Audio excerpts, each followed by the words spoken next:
I run out to the sidelines dressed in full uniform, cradling my helmet under my arm. I'm wearing eye black with my long hair tied into a tight pony. I feel confident as I approach Coach Wilson, who's reviewing a play with the rest of the Cougars nearby. Coach! He doesn't look up from his clipboard. Coach, I know Save the speech, Covington. You're in. Anyone got a problem with that? The Cougars shake their heads. Anyone? Colton? Colton reluctantly shakes his head no. He knows he needs me to win. Good. Then let's play some football, shall we? The Cougars break their huddle and tear out onto the field. I take one last look at the sidelines, where Brooke has started leading her squad. We lock eyes, smiling. I take a quick glance at the stands and see my dad standing up in his seat, cheering loudly for me as I run onto the field. The rest of the crowd is reluctant at first, but soon enough they join in, greeting me with roaring applause. I can practically hear Zoe's camera clicking as I slide on my helmet, once again pulling my ponytail out of view. I reach the line of scrimmage, instantly dwarfed by the size of the Riverview Rattlesnakes. Chase, the Riverview quarterback, scowls, recognizing me. You don't think you're getting any special treatment just because you're a girl. She doesn't. I turn to Colton, shocked. Did he just stand up for me? Right? I nod. Okay then, game on. Colton sets himself for the snap and gameplay resumes. The next hour is filled with mud, sweat, and tears. Well, mostly just mud and sweat. We put up a fair fight. I score a touchdown. Colton only gets sacked once. With only 10 seconds on the clock, I look up at the scoreboard. 14-14. A tie. I breathe hard through my helmet, waiting for the next play. Well, folks, the Cougars gave it their all, but with only 10 seconds on the clock and a few dozen yards between the Cougars and the end zone, things aren't looking good. I agree. Looks like another wash for Corbin. All right, we're going to run the clock again. No, we can't give up, not now. I'd like to agree with you, but there's no way we're making it in. This is your shot, Colton. This is the last play standing between you and A&M. Don't you want to do something great? Colton looks up at the recruiters in the stands, then calls a play. He readies himself for the snap, and I get in position. Head!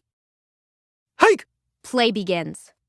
Colton holds the ball, faking out the Riverview Rattlesnakes, who have begun to scramble. Determined, I take off towards the end zone. I'm faster now than ever before, taking yards with every stride.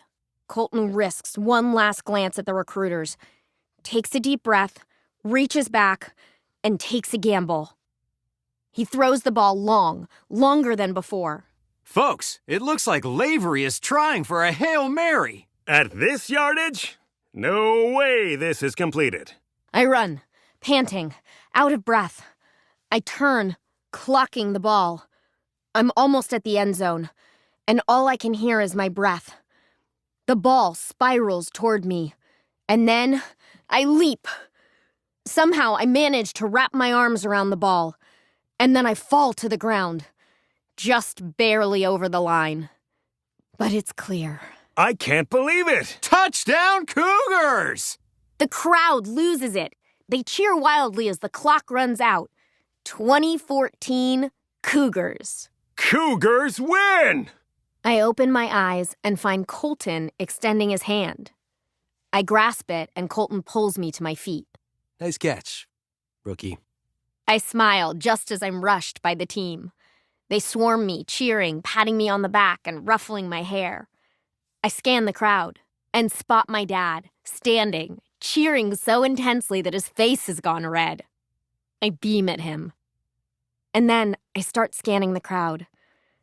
And once I see her, time seems to slow as Brooke runs from the sidelines and into my arms. I've never been to a school dance before, and Corbin's homecoming doesn't disappoint. Blue and yellow stars and moons line the walls, shimmering under pulsing lights. Everyone's looking their best, in suits and dresses instead of their usual attire. Someone's even dragged the cougar out and dressed it up for the occasion. But even in a bow tie, it still looks creepy. On the dance floor, Michaela dances awkwardly with Jason. I stand by Zoe as she takes photos of our classmates for the paper, until one of the cougars pulls her onto the dance floor and twirls her around. Colton sits alone at an empty table, fiddling with his phone. He wears a crown on his head, a now meaningless symbol. Jason tries to pull him onto the dance floor, but he refuses.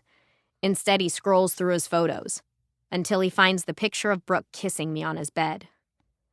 I watch, unnoticed, as he hits delete.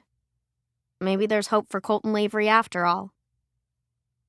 I move from my spot along the wall to the dance floor, feeling confident in my suit. I blush as several students clap and cheer. I hold out my hand, signaling to someone in the shadows. Brooke makes her way toward me. She's wearing a gorgeous satin gown with a tiara in her hair. I wait in a spot of light in the center of the dance floor as she walks toward me, beaming. She meets me in the spotlight. We wrap our arms around each other for a slow dance. I lean in for a kiss. Brooke tips her head, and our lips finally meet. Brooke and I sit on the same side of a booth at the diner, my arms around her. I'm wearing a shiny new Letterman jacket bearing the Corbin High mascot, a slightly less creepy version of the very creepy cougar. Brooke dips a fry into a milkshake and holds it out to me. I chomp it, planting a kiss on Brooke's cheek. She giggles, happy to finally be able to be herself. Zoe slides down in the booth across from us and passes us an issue of the Corbin Chronicle. The front page is entirely dedicated to me and Brooke, with pictures of me in uniform on the field, by the sidelines with Brooke, and dancing together at homecoming.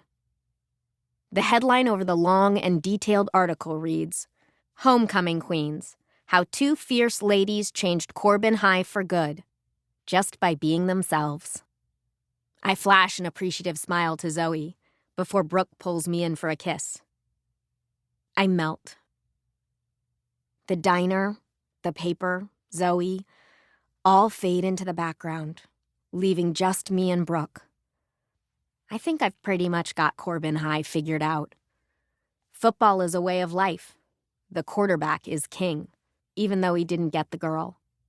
So where do I fit in? I'm still figuring that out. But I did get the girl. And she's not just any girl. She's the homecoming queen.